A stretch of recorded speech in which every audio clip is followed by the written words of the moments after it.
भाई अब तुम्हारा जो है ना मेंस्ट्रुएशन का एक बार क्विक रिवीजन करवा देता हूं, जिसमें कोड वर्ड में देख के आप क्या कर रहे हो, कंफ्यूज कर रहे हो। क्या कर रहे हो, कोड वर्डिंग में देख के क्या हो रहा है, कंफ्यूज हो रहा है। तो उसको छोटे छोटे डाउट्स को ले लेते हैं। पहला बात करते हैं कि total surface area, surface area, lateral surface area, curve surface area, ये तीनों में क्या इनइक्वालिटीज है, क्या असमानता है। बेटा याद रखना कि लेटरल सरफेस एरिया या कर्व सरफेस एरिया ये दोनों क्या है, सेम ही है। क्या होते हैं, lateral surface area, curve surface area क्या है, सेम है दोनों। तो सीएसओ बोलते हैं कर्व सरफेस एरिया और एलएसओ बोलते हैं लेटरल सरफेस एरिया। तो याद रखना इसमें 2 3 4 टाइप के क्वेश्चन पूछे जाएंगे, बस उनने याद कर लो कोड वर्ड्स ने, और घुमा फिरा क्वेश्चन नहीं जाना है। बस यूनिट का याद रखना कि यूनिट में मत फंस जाना कि कहीं यूनिट। बच्चों याद रखना मैंने बताया था कि टोटल सरफेस एरिया का मतलब क्या होगा। टोटल सरफेस एरिया का मतलब है कि जब सारी चीज क्या हो, पूरी फिगर का एक एक पार्ट उसमें इंक्लूड हो, तब हमें क्या निकालना है, टोटल सरफेस एरिया निकालना। ये तो क्लियर होगा। एलए से निकालेंगे तब जब उस फिगर का कोई भी एक या 2 सेक्शन उसके छोड़ रखे होंगे, तो उसको क्या बोलेंगे हम, lateral surface area, curve surface area. Clear हो गया। वॉल्यूम की बात करें तो वॉल्यूम हम जो है किसी चीज को बनाने, इसे कोड बताऊंगा, या उसकी यूनिट से सेंटीमीटर क्यूब के हम पता कर सकते हैं कि भाई इसकी यूनिट क्या है। क्लियर हो गया। इसे पता कर सकते हैं, यूनिट से पता लग गया। अब बात करते हैं इनको निकालने के कैसे तरीके। पहला बात करते हैं total surface area. Total surface area बेटा याद रखना कि आपको क्वेश्चन में ये दे रखा हो कि भाई कि वो पूरा कवर है या नहीं, पूरा कवर है या नहीं। अगर पूरा फिगर कंप्लीट किसी चीज में कवर हो रहा है, बनाया जा रहा है, कोई भी चीज कुछ भी डिजाइन करी जा रही है तो कवर हो रहा है, तो मतलब वहां पे क्या निकालना है, टोटल सरफेस।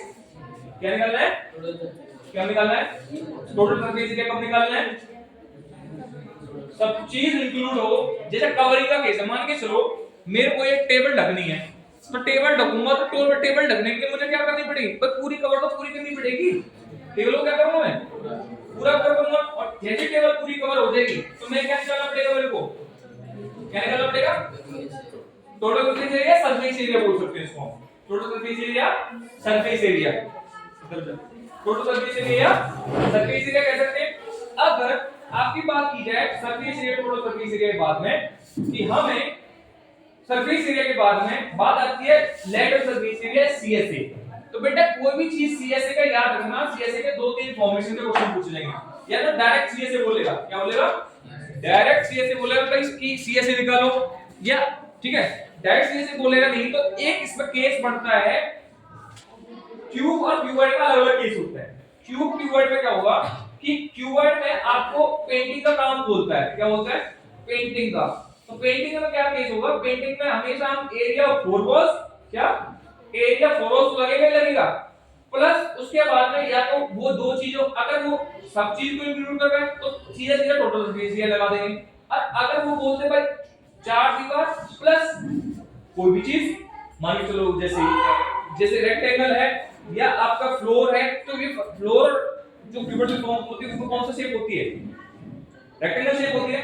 तो रेक्टेंगल शेप होगी तो हम क्या करेंगे, तो area 4 walls plus area of rectangle, मतलब जो भी चीज होगा, चाहे सीलिंग हो, चाहे कह सकते हैं एरिया ऑफ सीलिंग या एरिया ऑफ फ्लोर, ये 2 चीजों को याद रखना। पर याद रखो क्वेश्चन को पढ़ के ध्यान से, तो सबका एरिया निकाल के और जो व्हाइट वॉशिंग का कॉस्ट होगा उसको क्या करते हैं, मल्टीप्लाई। क्या करते हैं, मल्टीप्लाई। क्लियर हो गया। अब बात करते हैं रोड रोलर के केस में। क्या होता है, रोड रोलर के केस में याद रखना, रोड रोलर में आपका जब कभी भी होगा तो यहाँ पे सीएसए निकलेगा, क्योंकि मूविंग का केस आता है, ये क्वेश्चन पूछा भी गया 2 3 बार।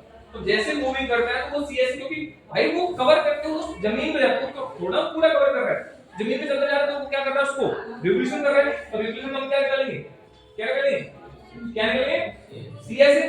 तो सीएसए क्लियर हो गया, सीएसए तो सीएसए क्लियर होगा, टीएसए क्लियर होगा। अब बात करते हैं वॉल्यूम। वॉल्यूम जो होता है वो किसी भी चीज की लिक्विड फॉर्म में या कोई एक शेप से कोई नई शेप बनाई गई हो, एक शेप से कोई नई शेप बनाई गई हो, या किसी चीज की कैपेसिटी, किसी चीज की 3 4 क्वेश्चन क्लियर हो गया। अच्छा हम क्लियर है ना, और एक यूनिट है उसकी सेंटीमीटर क्यूब क्या होती है? Centimetre cube.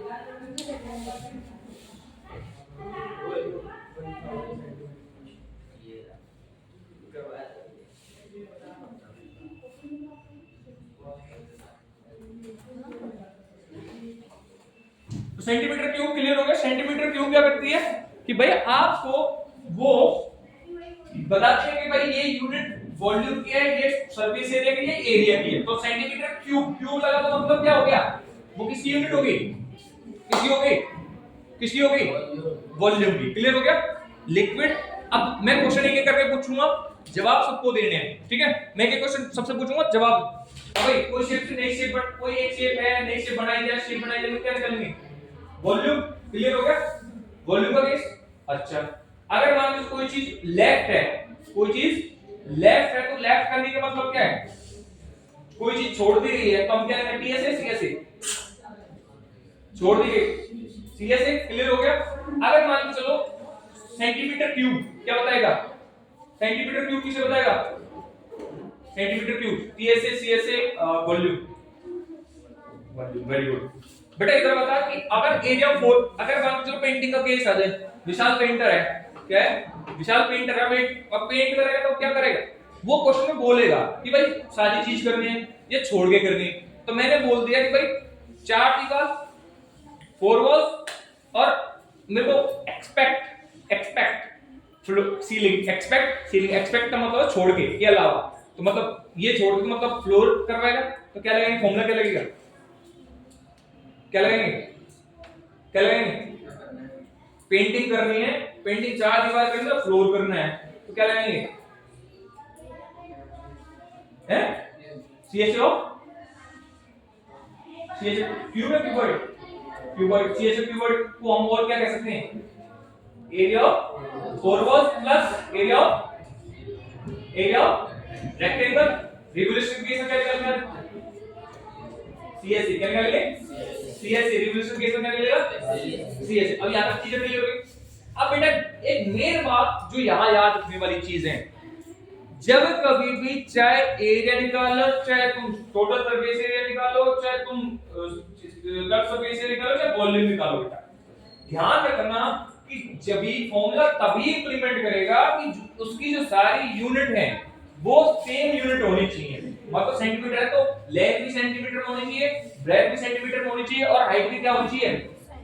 अगर एक भी नहीं है तो उसको उस यूनिट में कन्वर्ट करना है। मान लो 1 मीटर में 1 सेंटीमीटर में और 1 सेंटी, तो जो यूनिट है वो आप अपने हिसाब से मैनेज करो कि मैं किस में कन्वर्ट करना है। मैंने क्या बात समझाई? क्या समझा? हाँ, समझ में आ गया? अब क्या होता है कि यहाँ पर एक केस और पूछा जाता है कि मान के चलो आपसे किसी एक यूनिट की वैल्यू दे रखी, क्या दे रखी है? एक यूनिट की वैल्यू दे रखी है, और आपको उसके नंबर ऑफ चीजें निकालनी है। क्या निकालनी है? मान के चलो एक में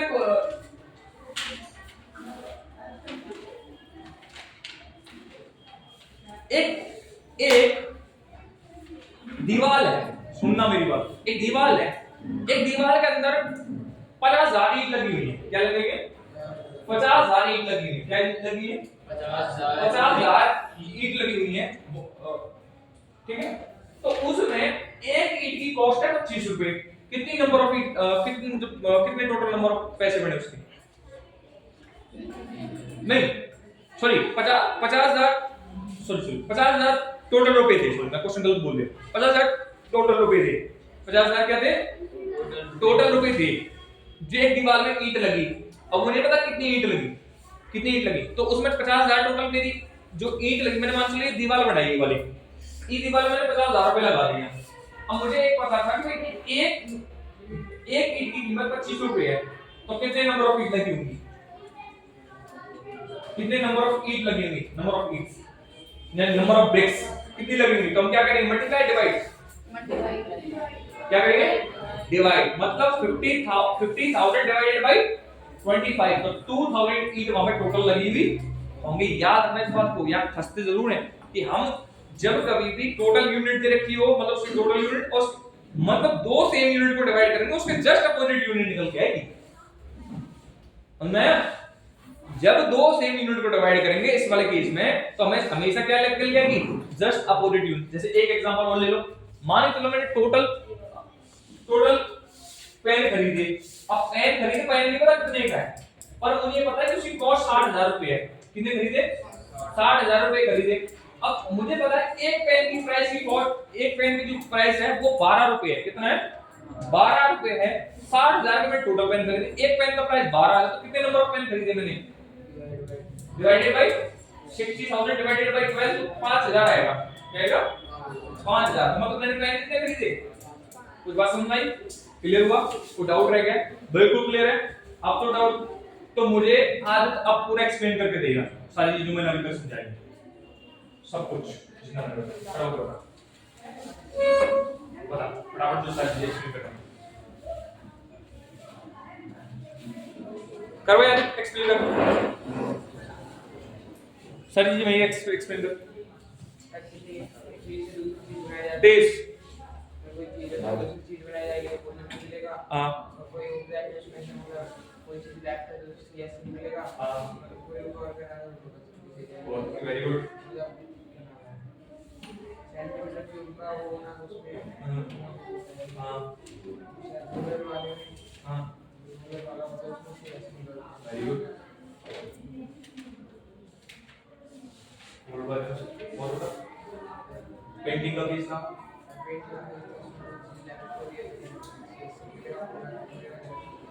हाँ क्या अंदर से नया बनाना है? समझ नहीं है क्या? समझ नहीं है अंदर से क्या सिलेंडर का समझ नहीं है मेरे को क्या क्या बोल समझ नहीं है क्या क्या बोलना सिलेंडर है ठीक है सिलेंडर में कैसे सिलेंडर में सीएचपी भी आता है तो वॉल्यूम तो तू क्या दोनों ही तीनों ही होती है इस बात को कैसे तो आइडेंटिफाई तो करने को डिपेंड करता है ना। वो क्वेश्चन पूछा किसका है बोल दे area find the total surface of cylinder या find the volume of cylinder. Cylinder में एक केस ये कह सकता है कि इसके अंदर लिक्विड भरा हो तब कह सकता है सिलेंडर के ऐसे भरा हुआ तो सिलेंडर की वो तो लिक्विड वाला केस इसमें जाएगा वॉल्यूम। ठीक है क्लियर हो गया? क्लियर है बिल्कुल? कोई डाउट रह गया? बिल्कुल तब बेटा तो स्क्रीन पर चलो हैं क्या क्या जो जितना आता है उससे करता है जितना आता है कोई दिक्कत नहीं हैं क्या जितना आता उतना करो जरूरी नहीं है इसी और सभी साथ चल आलो आलो भाई करेगा नेताजी चीज को कवर करना होता है केस निकालते हैं कवर पूरा टोटल कवर करना पूरा टोटल कवर करना और ऐसा वॉल्यूम में केस में वैसा लिक्विड का केस होता है और एक चीज से नई चीज बनाते हैं वॉल्यूम का केस लगता है कैपेसिटी होती है तो वॉल्यूम का केस लगता है। सर वो रोड वाले जितना वो कवर करते हैं उसका सीए से निकलता है। सर एक रूम को जैसे पेंट करना है ये पेंटिंग वाले में तो एक स्क्वायर सरफेस एरिया ऑफ ये वॉल और इनटू में वो एरिया ऑफ रेक्टेंगल प्लस से माइनस प्लस। वेरी गुड आगे नहीं पता हटा दी बताओ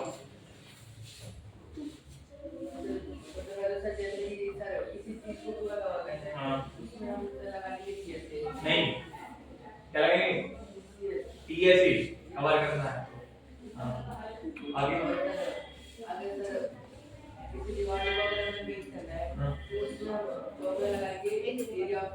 वेरी गुड कुछ चीज इंक्लूड करेंगे तो उसको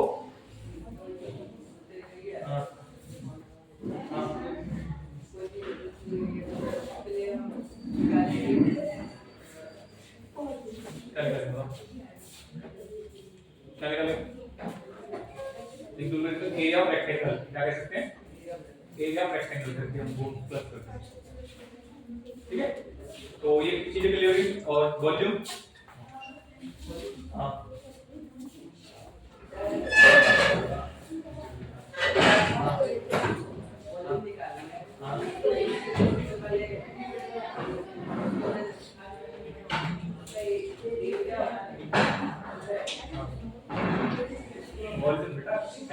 लास्ट की यूनिट या तो पावर 3 हो, यूनिटी और 3 हो, या नई शेप से कोई न्यू कोई ओल्ड शेप या ओल्ड शेप नई शेप बनाएगी वो डिपेंड करती है।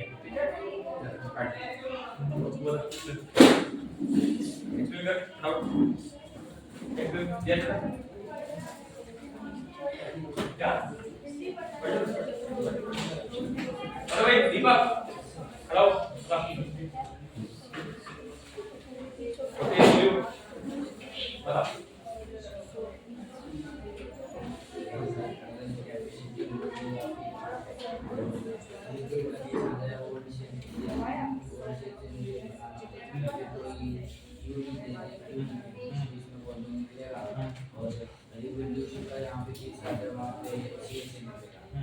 और जैसे कि इस चीज़ को कवर करना और जहाँ पे हमें सिर्फ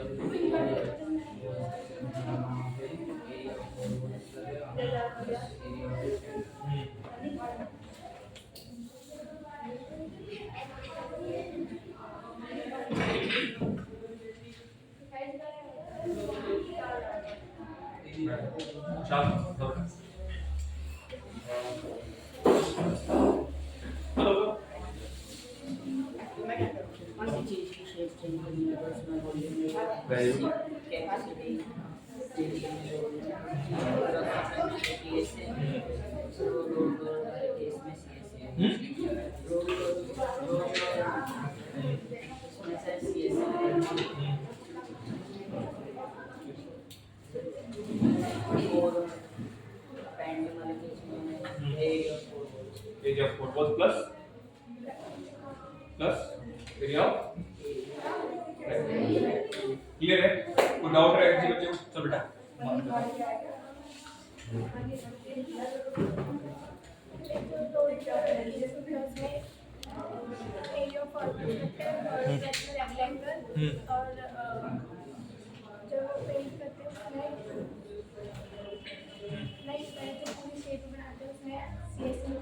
पूरी शेप बनाते हैं, पूरी शेप है कंप्लीट है। Very good.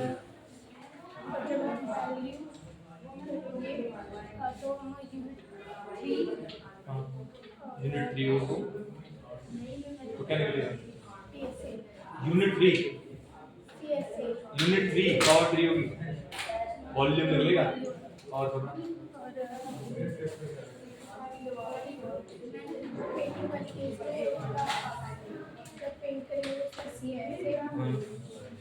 Plus area rectangle. अच्छा बैठ। अच्छा भाई बात बताओ, स्क्वायर की शेप में कौन स्क्वायर किस में बनता है? क्यूब। और रेक्टेंगल?